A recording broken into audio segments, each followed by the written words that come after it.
কিডনির সমস্যা নিয়ে তখনই ভাবিত হই যখন রিপোর্টে কিছু লেখা আসে। ক্রনিক কিডনি ডিজিজের অনেকগুলো স্টেজ আছে। রোগী 50% যারা স্টেজ 5-এ গিয়ে ডাক্তারবাবুর কাছে যান মনের জোরে, সিমটমসগুলোকে ইগনোর করে। আলাদা করে কি কিডনির ওপরে চাপ তৈরি করে?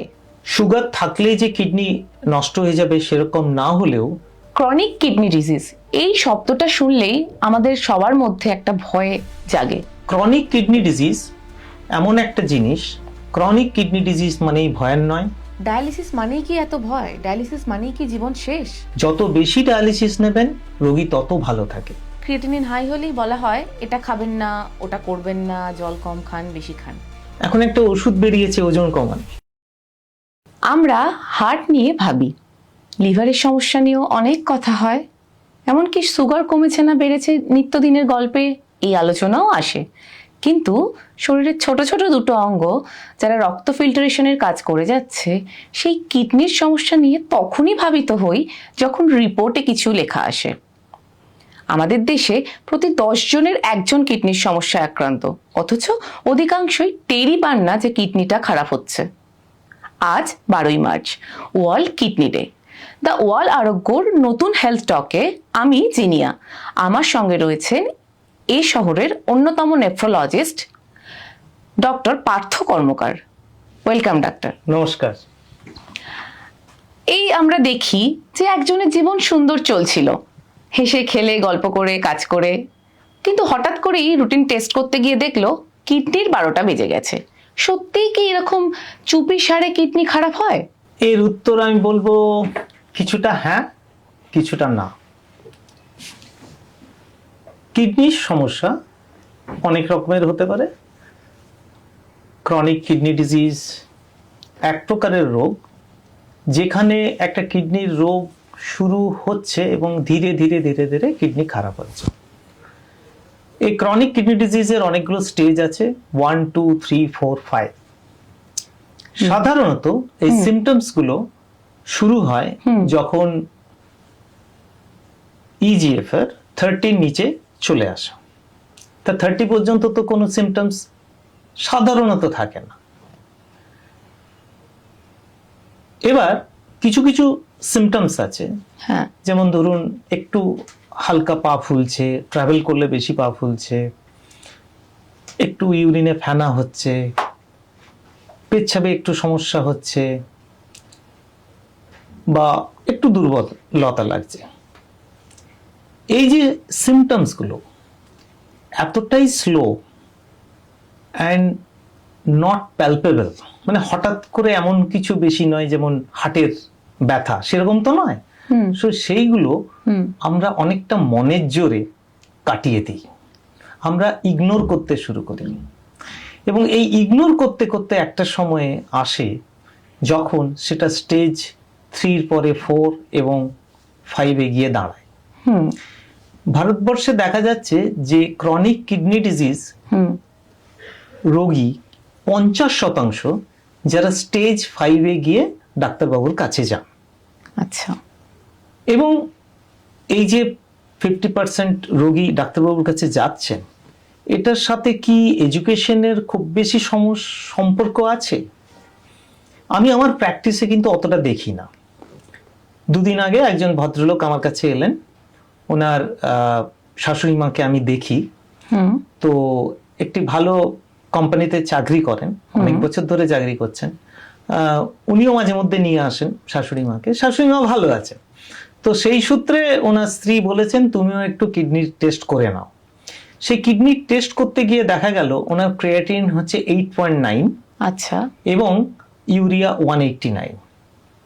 তো তারপরে যখন হিস্ট্রি নিতে শুরু করলাম, দেখলাম যে he has ignored all symptoms এবং মনের জোরে কাটিয়ে গেছেন। ওনার ব্লাড প্রেশার আছে আজ 25 বছর। আচ্ছা। এই 25 বছরে উনি ডাক্তার দেখিয়েছেন মাত্র 3 বার। এই ডাক্তারবাবু ওনার পরিচিত মামা, সেই মামাকে দিয়ে ওষুধ লিখিয়ে নিয়েছিলেন, সেই ওষুধে উনি কিন্তু খেয়ে যাচ্ছেন। এবং he is lethargic, he has all symptoms of stage 5। Stage 5-এ যে থাকার কথা যে সিমটমসগুলো সবই আছে। তো এই ছোট্ট গল্প থেকে আপনি কি বুঝলেন যে আমরা মনের জোরে সিমটমস গুলোকে ইগনোর করে নিত্য নৈমিত্তিক যে কাজকর্ম সেগুলো আমরা করে যাচ্ছি, কিন্তু তারা কি সত্যিই ভালো আছেন? ভালো থাকার যে ডেফিনেশন সেইগুলো দেখলে দেখা যাবে ওনারা কিন্তু ভালো নেই। আরেকটা গ্রুপ হচ্ছে যাদের অলরেডি অনেক বছর ধরে ডায়াবেটিস এবং হাইপারটেনশন আছে, তাদের কিন্তু আমি বলবো যে আপনারা সিমটমসের জন্য ওয়েট করবেন না, কারণ সিমটমস যখন দেখা যাবে তখন অনেকটাই লেট হয়ে গেছে।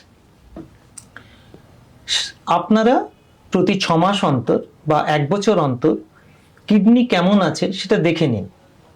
সেটা দেখে নিলে আপনি কিন্তু অ্যাট দ্য আর্লিয়েস্ট ধরতে পারবেন যে আপনার কিডনির রোগ হচ্ছে কি হচ্ছে না, এবং কিডনির স্বাস্থ্য কেমন আছে।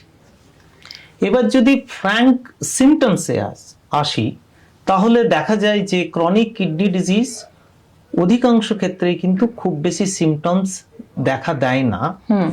যখন দেখা দেয় অনেকটা লেট হয়ে গেছে, আর সেগুলো হচ্ছে অনেকটা পা ফুলছে, পেচ্ছাপের পরিমাণ কমে গেছে, রাত্রিবেলায় অনেকবার পেচ্ছাপ উঠছেন, খিদে কমে যাচ্ছে, শ্বাসকষ্ট হচ্ছে, দুর্বলতা হচ্ছে, হিমোগ্লোবিন অযথা অনেকটা কমে যাচ্ছে যেখানে এক্সপ্লেইন করা যাচ্ছে না। তো এইসব সমস্যা সিমটমসগুলো ইগনোর করা একদমই উচিত নয়। সুতরাং ক্রনিক কিডনি ডিজিজকে আপনি যদি অ্যাট দ্য আর্লিয়েস্ট ধরতে চান, তাহলে সিমটমস তো আপনার ছোটোখাটো যেগুলো সেগুলোর ভিত্তিতেই চিকিৎসা করতে হবে, টেস্ট করতে হবে। আর আমি বলবো বছরে একবার করে দেখে নেওয়া উচিত যে কিডনি কেমন আছে। আমরা দেখতে পাই এখন প্রত্যেক ঘরে ঘরে সুগারের পেশেন্ট রয়েছে। হাই প্রেশার তো সবার, অল্প বয়সী থেকে বয়স্কদের। এই প্রেশার, সুগার কিংবা কথায় কথায় ব্যথার ওষুধ খাওয়া আলাদা করে কি কিডনির ওপরে চাপ তৈরি করে? অবশ্যই। ক্রনিক কিডনি ডিজিজের কমনেস্ট কজ হচ্ছে diabetes. So chronic kidney disease যাদের আছে 40% কারণ হচ্ছে ডায়াবেটিস, এবং 20-30% কারণ হচ্ছে হাইপারটেনশন। আর যাদের ডায়াবেটিস আছে তাদের ওভার ইয়ার্স কিছুদিন পরেই হাইপারটেনশন হয়। সুগার থাকলেই যে কিডনি নষ্ট হয়ে যাবে সেরকম না হলেও ধরে নিতে হবে যে সুগার থেকে কিন্তু কিডনির সমস্যা হবে। সুতরাং India is now the capital of diabetes. সারা পৃথিবীতে ওবেসিটি, ডায়াবেটিস এত বেড়ে যাচ্ছে, এবং ওবেসিটি থেকে হাইপারটেনশন হচ্ছে, এবং ওবেসিটি থেকে আবার কিডনি ডিজিজও হচ্ছে। সুতরাং আপনি যদি দেখেন এগুলো chains of events in a particular person. সুতরাং এই সবগুলোই কিন্তু কিডনির উপরে অতিরিক্ত প্রেশার সৃষ্টি করছে। এর ওপরে যেটা হচ্ছে আমাদের লাইফস্টাইলে একটু ভালো খাওয়া দাওয়া, তাহলে গ্যাসের ওষুধ একটু দোকান থেকে খেয়ে নিই, একদম। তো গ্যাসের ওষুধ থেকে কিডনির সমস্যা হবে, আবার ওবেসিটি থেকে কিডনির সমস্যা হবে, পেন কিলার, অযথা অ্যান্টিবায়োটিক এখন কিন্তু অনেকেই খাচ্ছেন, সেখান থেকেও কিন্তু কিডনির সমস্যা হতে পারে। ক্রনিক কিডনি ডিজিজ এই শব্দটা শুনলেই আমাদের সবার মধ্যে একটা ভয় জাগে। তাহলে কি আর আগের অবস্থায় কখনো ফিরতে পারবো না? সত্যিই কি ক্রনিক শব্দটা খুব ভয়ের? হ্যাঁ, ভয়ের। তবে এতটা ভয় পাবেন না। ভয়ের কেন বলছি, যে ক্রনিক কিডনি ডিজিজ এমন একটা জিনিস যার কোনো নিরাময় নেই, সো ক্যানট বি কিওরড। কিন্তু কিওর হবে না বলেই কি ক্রনিক কিডনি ডিজিজ নিয়ে সুস্থভাবে বেঁচে থাকা যায় না? অবশ্যই বেঁচে থাকা যায়। ক্রনিক কিডনি ডিজিজ মানেই কি তাকে ডায়ালিসিস করাতেই হবে? না, এমন নয়। ক্রনিক কিডনি ডিজিজ যদি প্রাথমিক অবস্থায় ধরা পড়ে এবং তার কারণ আমরা খুঁজে পাই, কারণ খোঁজাটা খুব জরুরি। এটা ডায়াবেটিস থেকে হচ্ছে না, হাইপারটেনশন থেকে হচ্ছে না, ক্রনিক গ্লুমেরুলোনেফ্রাইটিস থেকে হচ্ছে না, ক্রনিক ইন্টারস্টিশিয়াল নেফ্রাইটিস থেকে হচ্ছে। এগুলো খুব জরুরি। এগুলো মেডিকেল টার্মিনোলজি, আপনাদের কাছে আমি বোঝাতে পারবো না। সেই জন্য ইমিডিয়েটলি ডাক্তারের পরামর্শ নেওয়া উচিত যে কি থেকে, কোথা থেকে আমার ক্রনিক কিডনি ডিজিজ হচ্ছে। এবার সেই রোগটাকে আমরা যদি আইডেন্টিফাই করে বেঁধে রাখতে পারি, তাহলে ক্রনিক কিডনি ডিজিজ অনেক বছর ভালো থাকে। 10 ইয়ার্স, 15 ইয়ার্স ডায়ালিসিসের প্রয়োজন হয় না। কিন্তু এই ক্রনিক কিডনি ডিজিজের ট্রিটমেন্টের মূল উপাদান হচ্ছে ডিসিপ্লিন, রিলিজিয়াসলি ডাক্তারকে দেখানো, রিলিজিয়াসলি ওষুধ খাওয়া, religiously sugar control, pressure control and diet control. সুতরাং ক্রনিক কিডনি ডিজিজ মানেই ভয়ের নয়, আবার ভয়ের নয় বলেই ইগনোর করব সেটা কিন্তু ঠিক হবে না। কিডনির অসুখ এটা শুনলেই আরেকটি ভয়ের শব্দ সবার মনের মধ্যে আসে, সেটা হলো ডায়ালিসিস। ডায়ালিসিস মানেই কি এত ভয়? ডায়ালিসিস মানেই কি জীবন শেষ? ডায়ালিসিস মানেই কি ভয়ের? হ্যাঁ, আপনি ঠিক বলেছেন। আমি যখন পেশেন্টদেরকে ডায়ালিসিস নিয়ে কাউন্সেলিং করি তখন দেখি ওনারা এতটাই ভীত হয়ে যাচ্ছেন, বাড়ির লোকেরা একটা দীর্ঘ নিঃশ্বাস ফেলে বলেন, ওহ তাহলে সব শেষ হয়ে গেল। না, ডায়ালিসিস আমরা কাদের করি? যাদের কিডনি সম্পূর্ণ নষ্ট হয়ে গেছে, ক্রনিক কিডনি ডিজিজের ক্ষেত্রে পার্মানেন্ট, বা অ্যাকিউট কিডনি ইনজুরিতে হঠাৎ করে কিডনিটা একদমই কাজ করছে না। হ্যাঁ, কিডনি কাজ না করলে তাহলে শরীরের যে বর্জ্য পদার্থ, sodium, potassium, acid, urea, creatine etcetera সবকিছু শরীরে জমতে থাকবে। জমতে থাকলে হার্ট নষ্ট হবে, ব্রেন নষ্ট হবে এবং একটা দুর্ঘটনা ঘটবে। তো সেখান থেকে বাঁচানোর জন্য কিন্তু আমরা ডায়ালিসিস করি। So dialysis is life saving. এবার যে রোগীর ডায়ালিসিস পার্মানেন্টলি লাগছে সেই রোগী কিন্তু ভালো ডায়ালিসিস নিয়ে সব কিছু করতে পারে। আমার একজন রোগী, সে তো কাতার ওয়ার্ল্ড কাপে ফুটবল ম্যাচ দেখে এলেন, ডায়ালিসিসের পেশেন্ট। আমার আরেকজন রোগী, তিনি বাবা হয়েছেন ডায়ালিসিস নিতে নিতে। আচ্ছা। সুতরাং ডায়ালিসিস মানেই সব শেষ, সেটা একদমই ঠিক নয়। তবে হ্যাঁ, পেশেন্টদেরকে অনেক বেশি সতর্ক থাকতে হয় এবং ডায়ালিসিসটাকে ভালোবাসতে হয়। সে সঠিক সময়ে ডায়ালিসিস নেবে, ডায়ালিসিস ইগনোর করবে না, স্কিপ করবে না। আমাদের ডায়ালিসিস টেকনিশিয়ান ভাই বোনেদেরকে পটিয়ে পাটিয়ে আধ ঘন্টা কম দাও, আমি আসবো না, এইরকম করলে কিন্তু তিনি ভালো থাকবেন না। যত বেশি ডায়ালিসিস নেবেন রোগী তত ভালো থাকে। বিদেশে এমনও আছে যে ওনারা প্রতিদিন, মানে ধরুন ফ্রিকোয়েন্ট ডায়ালিসিস, সপ্তাহে 5 দিন ডায়ালিসিস নিচ্ছেন। কিডনির সমস্যা ধরা পড়লেই, ক্রিয়েটিনিন হাই হলেই বলা হয় এটা খাবেন না, ওটা করবেন না, জল কম খান, বেশি খান। এই যে এতগুলো বারণ, লাইফস্টাইল মডিফিকেশন করতে বলেন আপনি, সত্যিই কি একজনের 90 ডিগ্রি জীবনটা বদলে ফেলতে হবে তবেই সে ভালো থাকবে? আমাদের খাবার কেমন হওয়া উচিত? সিম্পল, কমপ্লেক্স কার্বোহাইড্রেট, যেগুলো আপনারা রেস্টুরেন্টে পাবেন না। চিঁড়ে মুড়ির কথা আজকাল লোকে খুব একটা ভাবনা চিন্তা করে না। ব্রাউন রাইস একটা ফ্যাশন হয়েছে, কামিং ব্যাক, কিন্তু ঢেকি ছাটা চাল যেটা ছিল সেটাই তো ব্রাউন রাইস। সেখানে কিন্তু প্রচুর ফাইবার আছে, কমপ্লেক্স কার্বোহাইড্রেট, এগুলো কিন্তু হেলথের পক্ষে খুব ভালো। প্রসেসড ফুড যত কম খাওয়া যায়, অয়েল যতটা কম খাওয়া যায়, ভেজিটেবলস যত বেশি নেওয়া যায়। ফ্রুটস অ্যান্ড ভেজিটেবলস কিন্তু অ্যালকালি বেশি থাকে। হ্যাঁ, আমরা দেখবেন অনেক সময় বলি না অ্যালকালি ওয়াটার খেতে হবে, অ্যালকালাইন ওয়াটার খেতে হবে। আচ্ছা। আমরা এদিকে খাচ্ছি চিকেন, মাটন, ফিশ, যেগুলো খুব বেশি অ্যাসিডিক, আর অন্যদিকে alkaline water. Fruits and vegetables সেগুলো খাওয়া অত্যন্ত জরুরি। তার সাথে হচ্ছে ওয়াকিং, যে কোনো ফিজিক্যাল অ্যাক্টিভিটি, যাতে বডি মাস ইন্ডেক্স যেটা কম থাকে, শরীরে ফ্যাট কম জমে। এখন একটা ওষুধ বেরিয়েছে ওজন কমানোর, তো সেটা দেখা যাচ্ছে কিডনির উপরে স্পেশাল এফেক্ট আছে। একটা মেকানিজম হচ্ছে কিডনির চারপাশে যে ফ্যাটগুলো আছে সেই ফ্যাটগুলো তারা কমিয়ে দেয়। সুতরাং বডি ওবেসিটি, বডিতে এত বেশি ফ্যাট জমছে, সেই ফ্যাটগুলো কিন্তু কিডনির পক্ষে ভালো নয়। সুতরাং আমাদের ডায়েট কিরকম হওয়া উচিত? লো সল্ট, কমপ্লেক্স কার্বোহাইড্রেট, প্রোটিন নিয়মিত পরিমিত ভালো করে খাওয়া, কিন্তু এক্সেস নয়। আর ফ্যাট তো কম খেতে হবে, ফাইবার খুব বেশি করে খেতে হবে। এর মধ্যে আমি একটু বলে নিই যেটা, যে the how your cooking is important. মাছ খাওয়া অত্যন্ত ভালো, কিন্তু আমরা মাছটাকে যেভাবে রান্না করছি, স্পাইসি, ডেলিশিয়াস করার জন্য, হ্যাঁ, সেটা কিন্তু মেথোডোলজিতে বোধহয় একটু চেঞ্জ আনলে মাছ খাওয়া অতটা খারাপ নয়। সুতরাং সবকিছুই খান পরিমিত এবং নিয়মিত।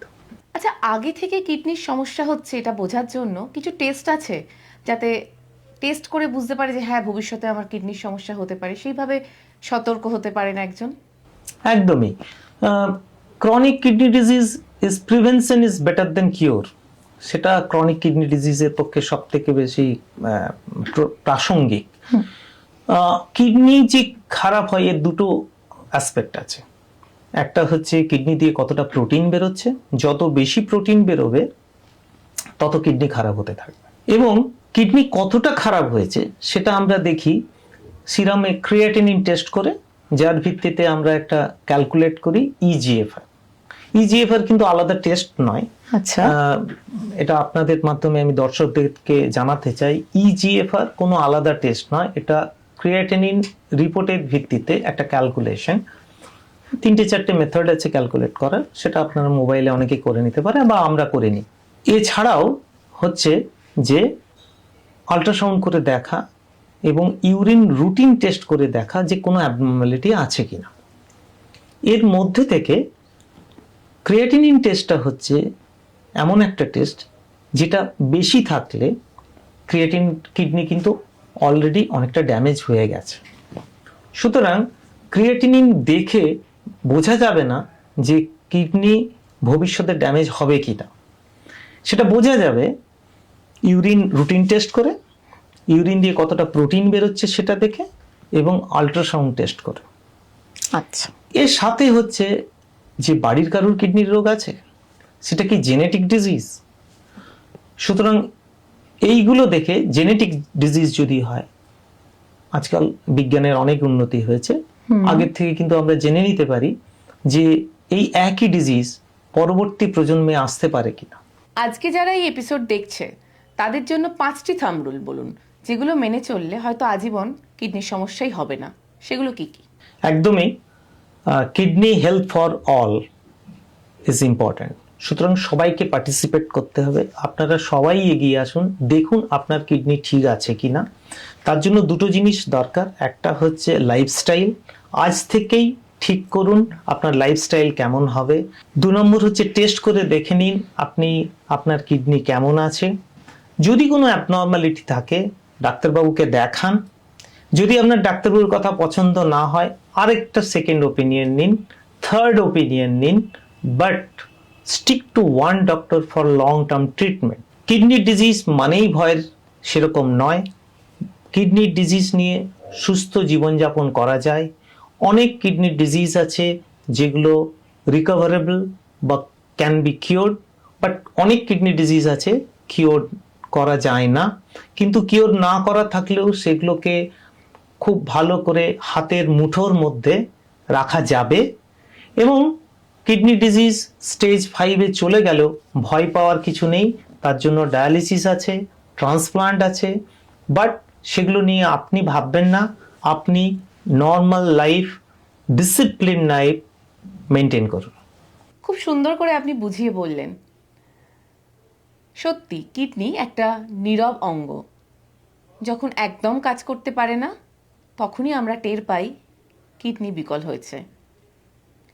কিছু না, রোজকার জীবনের ছোটোখাটো জিনিসগুলোই যদি আরেকটু বেশি সচেতন হয়ে আরও একটু সুন্দর করে মেনে চলি, তাহলে হয়তো কিডনি ঠিকমতো কাজ করবে এবং আমাদের জীবনও হবে খুব সুন্দর। থ্যাংক ইউ ডাক্তারবাবু, এত সুন্দর করে আমাদের বুঝিয়ে বলার জন্য। আপনাদের যদি এই এপিসোডটি ভালো লেগে থাকে তাহলে লাইক করুন, কমেন্ট করে আপনাদের মতামত জানান এবং শেয়ার করুন। আর ততক্ষণ দেখতে থাকুন দ্য ওয়াল, কারণ খবর এখন এখানেই। নমস্কার।